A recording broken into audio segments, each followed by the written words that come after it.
So first ఏదైతే patient ఎవరైతే వస్తారో డైరెక్ట్ గా మెంబ్రేనస్ నెఫ్రోపతి ఉంది అని చెప్పేసి రారు. వాళ్ళు ఓన్లీ కాళ్ళ వాపులు వస్తున్నాయి, వాళ్ళ ఇంట్లో టెస్ట్ చేసుకుంటే ఆర్ వేరే డాక్టర్స్ దగ్గర టెస్ట్ చేసుకుంటే యూరిన్ లో ప్రోటీన్ లాస్ అవుతుందని మాత్రమే వస్తారనమాట.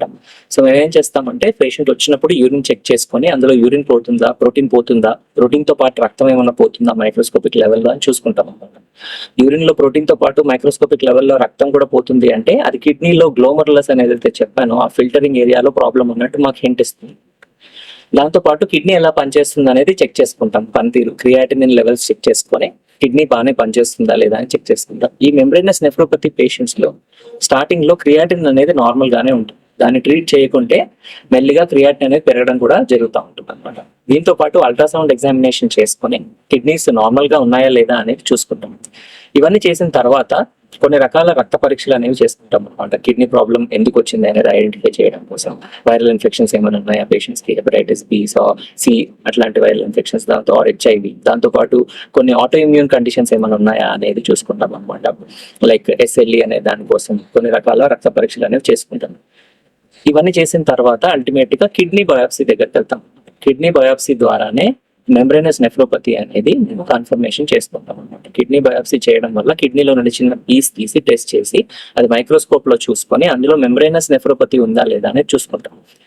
ఇందులో మెంబ్రేనస్ నెఫ్రోపతి ఉందా లేదా అని ఐడెంటిఫై చేయడంతో పాటు అది ఎందువల్ల వచ్చింది అనేది ఐడెంటిఫై చేయడం కూడా చాలా ఇంపార్టెంట్.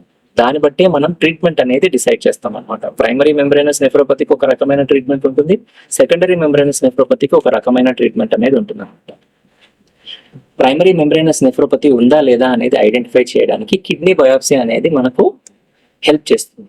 ఎందుకంటే నేను ఏదైతే ముందు యాంటీజెన్ అని చెప్పానో కిడ్నీ లోపల ఉంటుంది PLA2R అనే యాంటీజెన్, అది మనకు బయాప్సీలో ఆ యాంటీజెన్ ఉందా లేదా అనేది వాళ్ళు రిపోర్ట్ చేసి చెప్తారనమాట. సపోజ్ ఆ యాంటీజెన్ పాజిటివ్ అని వచ్చింది అని అంటే మనకి ప్రైమరీ మెంబ్రేనస్ నెఫ్రోపతి వచ్చింది ఈ పేషెంట్ కి అని ఐడెంటిఫై చేస్తాం. సపోజ్ యాంటీజెన్స్ ఏమీ లేవు అన్నప్పుడు ఎందువల్ల వచ్చింది ఈ పేషెంట్ కి అనేది మేము కనుక్కోవడానికి ట్రై చేస్తాం. పేషెంట్ అడుగుతాం ఏదైనా మందులు వాడుతున్నారా, పెయిన్ కిల్లర్స్, బాడీలో మొత్తం చెక్ చేసుకొని ఎక్కడైనా క్యాన్సర్ ఉందా లేదా అనేది ఐడెంటిఫై చేసుకోవడానికి ట్రై చేస్తూ ఉంటాం.